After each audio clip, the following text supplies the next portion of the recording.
কি বিএনপির লোক? যদি কোনো বিএনপির লোক বলে আল্লাহ কোরআন দিয়ে দেশ চলবে না, আমি কি কোনো দলের নাম বলেছিলাম, কাউকে গালি দিয়েছিলাম? দাঁড়ান দাঁড়ান দাঁড়ান, আমার ভূমিকার কথা শুরু হয়েছিল 3.5 হাত মাটির কবর দিয়ে। যুবক ভালো বলো, আপনি কি আওয়ামী লীগ করেন? তা আপনি আওয়ামী লীগ করে আপনি কথা বললেন। আল্লাহ করে আইন আপনি কেন বলা দেবেন না? আপনি সাহস কে দিয়েছে আপনাকে? আপনি যুবকদের জেলে, আপনি যুবকদেরকে আশ্চর্য কথা বলবেন না যে এইটা একটা উল্টো বলে কথা বাবার নাম ধরে দিব আমরা একেবারে। আল্লাহর কোরআন দিয়ে আইন চলবে, এটা কোনো রাজনৈতিক কথা হইতে পারে? এটা মুসলমানদের কই যেতে হবে? আগামী সংসদ চলবে কোরআন দিয়ে, যেই বেড়াবাদর পেছন রাখতেও থাকবে না। যুবক ভাই আমার, আপনারা বুঝবেন আমাদের এলাকায়, এটা আমি কিছু বলবো না আজকে। তোমরা আমার সাথে থাকবো তো ইনশাআল্লাহ? ক্ষমা চাওয়া লাগবে, ক্ষমা চাওয়া লাগবে, ক্ষমা চাওয়া লাগবে এখানে। ক্ষমা চাবে আমি সামলাইতে পারবো না।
পেছনে যান, আপনি হারুন ভাই বসেন, আপনি হারুন ভাই বসেন, হারুন ভাই বসেন, হারুন ভাই। ঠিক আছে ঠিক আছে, জানো আমি বলি আমার লাভ কথা শোনো। ওই লোকের যে লোকটা থাকে আজকের পর থেকে মাহফিলে বান বান করানোর জন্য পাবে না ইনশাআল্লাহ। আমার মাহফিল বড় কথা নয়, যদি কোনো মাহফিলে কেউ পাবে তবে নাম তোমরা ঘুরাই দেবা ইনশাআল্লাহ। এবার শোনো, কমিটির ভাইরা অনেক পরিশ্রম করেছে, তোমরা আর কোনো মারামারিতে যেও না। আমি বলেছি আল্লাহ কোরআন দিয়ে আইন চলবে, মুসলমান হিসেবে এটা আমার নৈতিক দায়িত্ব, ঠিক না? বলে আমি একবারের জন্য বলে তো দলকে ভোট দেওয়া লাগবে। আমি বলেছি পার্লামেন্ট চলবে আল্লাহ কোরআন দিয়ে, এখন দলের কথা ব্যাপারটা মুসলমানদের কথা চলবে। পলিটিক্যাল পার্টি আপনি কি বুঝলেন নিয়ে এইটা? আমি রাজনীতি করেই না, আমি রাজনীতি। আপনি যদি আইন সহ্য করতে না পারেন আপনার ইমান থাকবে না। যুবক ভাই আমার, আমি চাই আল্লাহ কোরআন দিয়ে দেশ চলবে, এটা কোনো রাজনীতি নয়, এটা আমার মুসলমান হওয়ার পরিচয়। আমার ব্যাকগ্রাউন্ড চেক করুন আপনি। You have to check my background first, then you can comment on myself. বগুড়ার মাটি এইটা, বগুড়ার মাটিতে কেউ ইসলাম বিরোধী কথা বলবে, এটা বগুড়া সহ্য করতে পারবে না। আমি কোনো আকাশ থেকে ভেসে আসছিলাম নয়, বগুড়ার প্রত্যেকটা যুবক পূজাতে ভালোবাসে। হ্যাঁ যুবক, তোমরা সাক্ষী দাও, তোমরা সাক্ষী দাও। আমি কোন দলের নাম বলেছি? কোন দলকে ভোট দেওয়ার কথা বলেছি? আমি জাস্ট বলেছি আল্লাহর জমিনে আইন যদি পাস করতে হয় ব্রিটিশ আইন নয়, আল্লাহর কোরআন দিয়ে আইন পাস করতে হবে।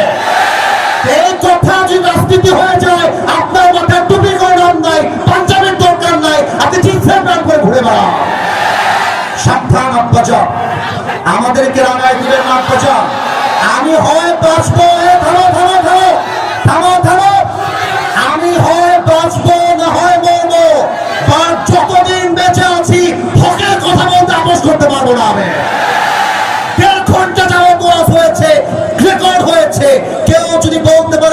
হুজুর একটা দলের নাম বলেছে, আমি জীবনে অনার্স করবো না। এই তোমরা বসে আছো, কোন দলের নাম বলছি?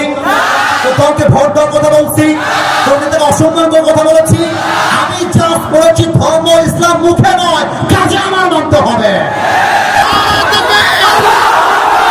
আজ থেকে কেউ যদি বাধা দেয়, তোমরা আমার বাংলার যুবক ভাইরা ওদের বাবার নাম ভুলা দিবে। আমাদের বাংলাদেশ চলবে আল্লাহর কোরআন দিয়ে। নব্বই ভাগ মুসলমানের দেশ এইটা। যে আগস্টের পর দেশটা স্বাধীন করেছি,